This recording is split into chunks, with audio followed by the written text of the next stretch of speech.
I'm Mel, And I'm Andrea. and we've been asking ourselves, WTF? Where's the fun? So, welcome to our podcast for heart-led business leaders, entrepreneurs, and CEOs ready for more. More impact, more wealth, more joy, and more magic, all while having even more fun than ever before. As co-founders of FunX, we believe that life and business is way more fulfilling when you're following the fun.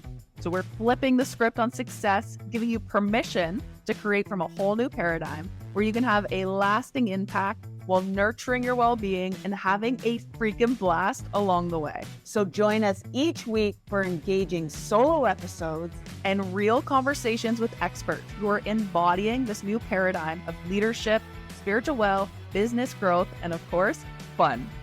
If you're ready to reignite your spark, make bold moves, and lead from a whole new energy, Let's jump in and have some fun.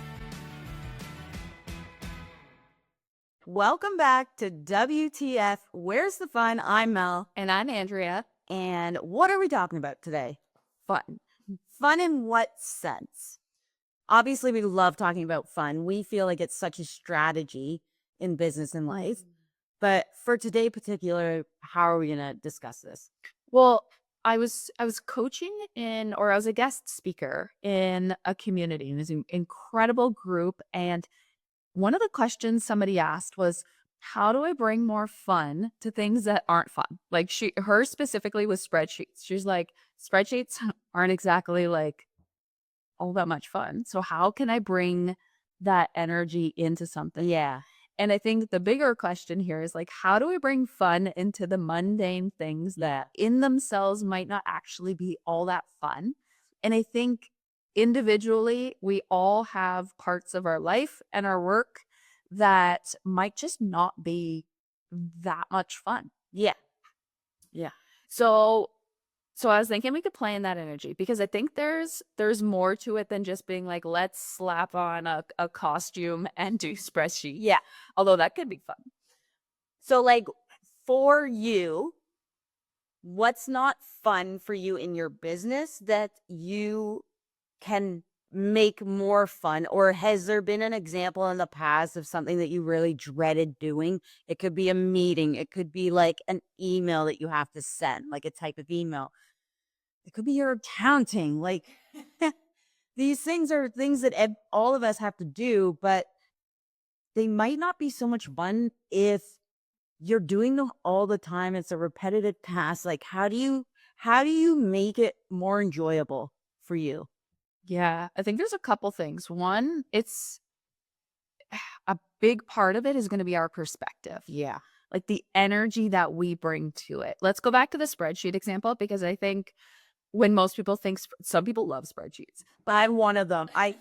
Give me a good spreadsheet for our birthday party. I literally had like two different spreadsheets going, and I just was jazzed to add stuff. Okay, so if you love spreadsheets, insert something in your personal life right now that or your business or your work that you're like, this is my definition of the thing that I am like, ugh, kind of like that WTF moment. Yeah.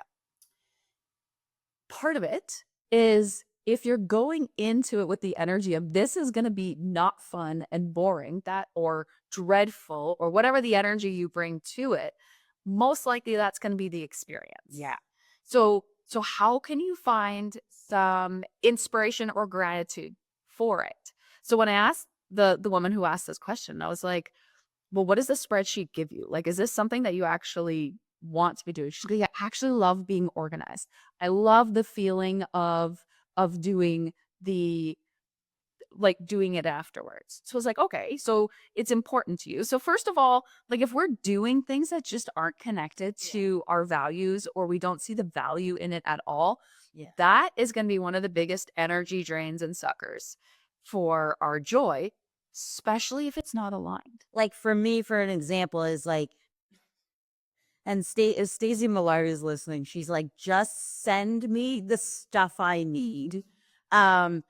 Stacey is my accountant and she has a new bookkeeper working with me, and I am dragging my heels on sending the things that they need in order for them to do their job for me.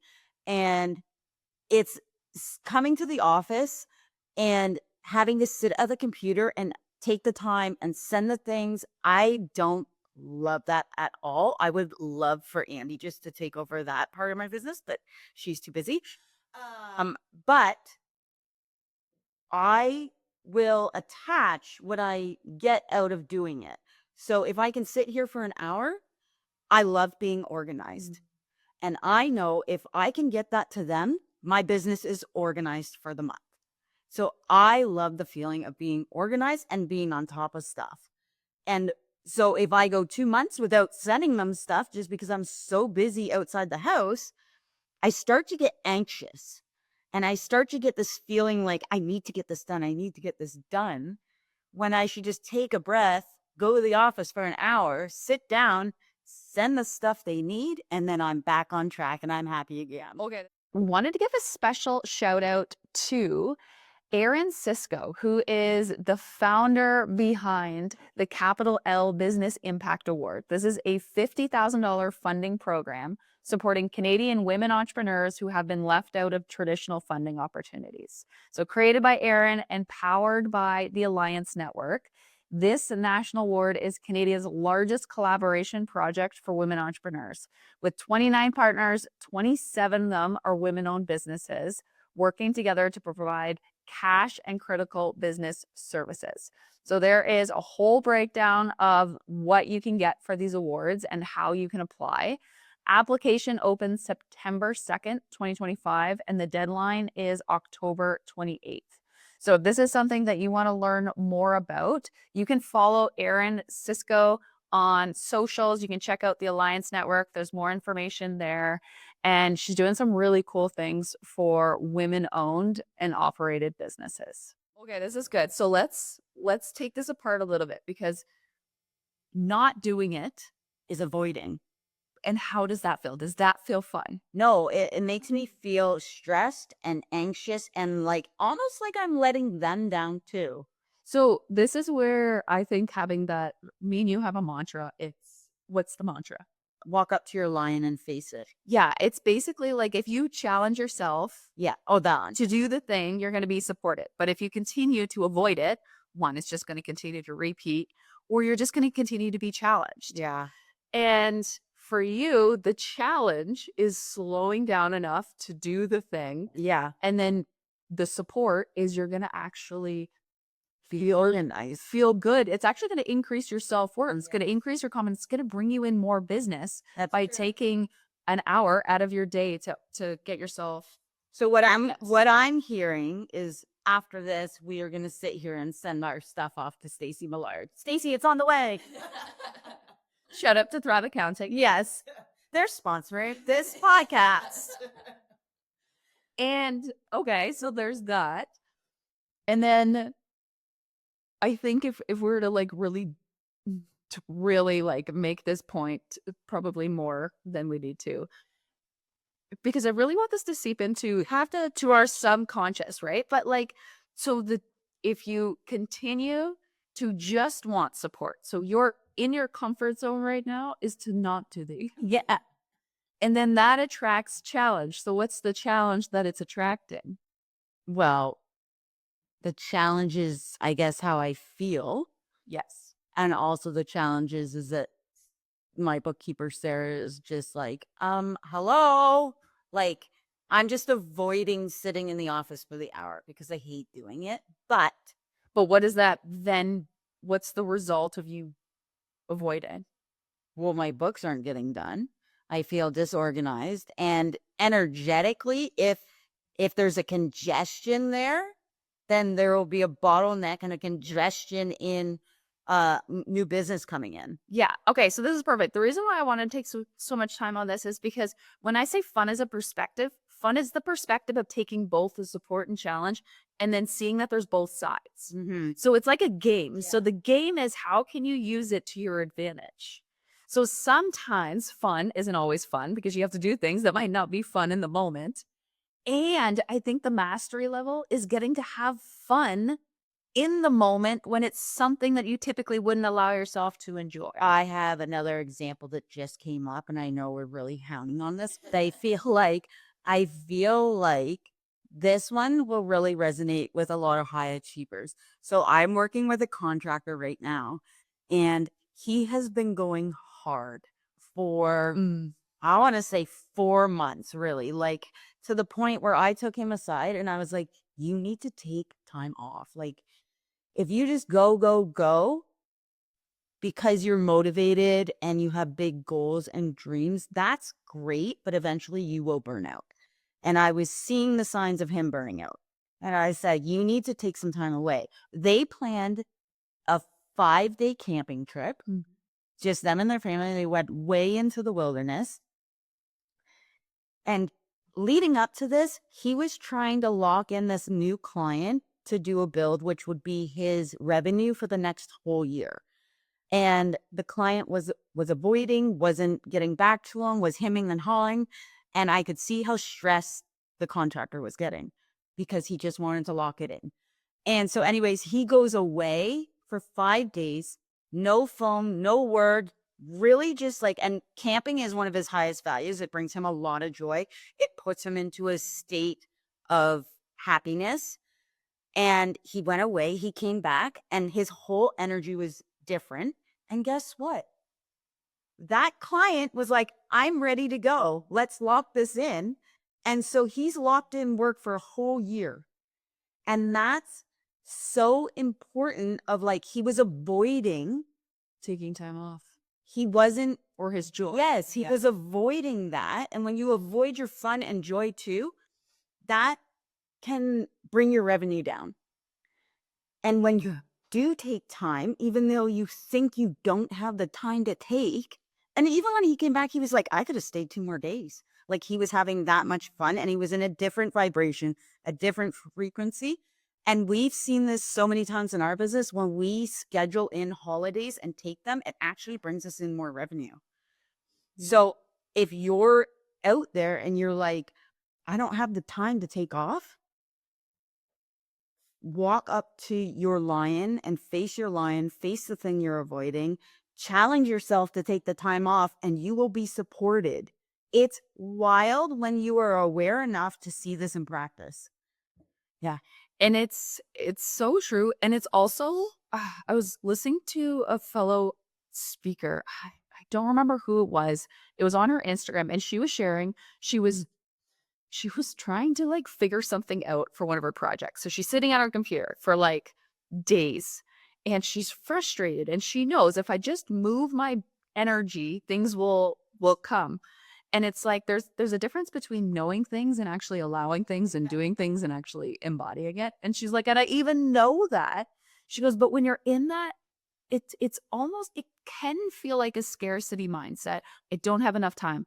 Or it could feel like a pressure or like I have to get this done. And I know that I sometimes I still have to catch myself.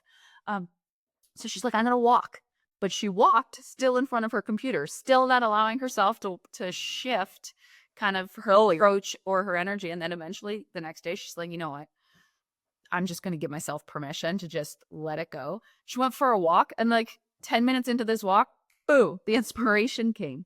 And it's because she challenged herself to actually trust enough, to let go enough in order for the energy to shift, for it to rise, for it then to come in. It's all connected. It's all connected. So how then can we play this in the little things? Like I think coming back to the spreadsheet, yes, you can challenge yourself to do it, but sometimes this is where having the discernment and the awareness comes in. Sometimes the challenging yourself isn't to push through the spreadsheet. Sometimes it's maybe I need to give this to somebody else. Mm. Maybe I can make this more enjoyable by bringing a drink that I love. I have this cozy spot in my house, or I'm going to do it on my deck. Like having the awareness of, is this what would make it more enjoyable for me? Am I pushing right now? What's the energy that I'm operating behind it? What's the intention that I can have? And this is why fun in itself can seem simple, but it can actually be super complicated in the sense that it requires you to actually tune in and connect with what's coming through. How can you play this masterfully? And a simple tool that you can start with is like just tuning into like what could make this more fun. Mm-hmm. And I think The magic in the mundane is by asking that question and seeing what comes up Yeah. each time. And sometimes it could be, I'm going to take the pressure off. Or I'm just going to make it more fun by like being like, hey, I'm going to invite someone else to do this with me. Or if you're competitive, you could be like, I'm going to put a clock on and I have to beat the clock. I gotta make it a game. Yeah, make it into a game. We're supposed to be childlike. And a lot of us really, as we get older, tend to drift away from that. And I think we need to go back to being childlike. Oh, this call that kind of sparked this conversation. Another participant or another person who attended the call right before, and she shared this on the call, and I absolutely loved it. She woke up and she had this intention again, like what we think or what we say we want. And she's like, I know I want to go a little bit slower, want to prioritize myself. And she's like, I did the opposite. She's like, I got into my email, I got sucked into this basically the energy of just responding to emails. And then she's like, and then I had all these obligations, had all these things. She was my energy. All I wanted to do was go for a walk. So then she got to the point where she allowed herself to go for a walk. And then we had this call and she's like, she basically listened to, I did a recording ahead of time. And she's like, so she started asking herself, so what would make this more fun? And she's like, you know what? After listening to this, she goes, I had my shower and she's like, wearing my house coat onto this call would make this even more fun for me. She basically showed up and was like a queen. Yeah. Because she gave us permission to be like, yeah, like putting ourselves in the equation. So in the mundane tasks, how can we almost like prioritize our joy, our fun, our happiness in the equation? And I think it's doing small things that bring us some enjoyment. And it's practicing it too. Yeah. That's a big part of it. It's not a one and done. It's like, okay, like I know every month I got to send my stuff to my bookkeeper. So how can I make that more fun for myself? And it's just getting into a habit of like, okay, this can be fun. The intention is this will be fun because I'm going to feel super organized. And each month it'll get easier and easier if I just keep practicing it each month. And yeah, so I think where in your life are the mundane things that you can turn into a game and have more fun and create a better intention around them. Yeah, and if you want like just a free simple resource, one of the things that popped up is we have a fun journal. So basically it helps you to ask these questions. You can use it any time of the day. It takes like less than 5 minutes and helps you to play in this energy. So we'll include it in the show notes, but it's funx.ca/journal. And I'll help, continue to play in that energy. Yeah. And let us know, like, what's one thing that you're bringing to a task or something in your life that might be mundane that's going to be even more fun for you. Thanks for listening. Thanks for listening to WTF. Where's the fun? We're Andrea and Mel, and we're so excited to be on this journey with you to see how fun it can get. If today's episode brought a little bit more fun into your world, be sure to subscribe, share with a friend, and leave us a review. And remember, life and business is so much better when you're following the fun. So let's have some fun.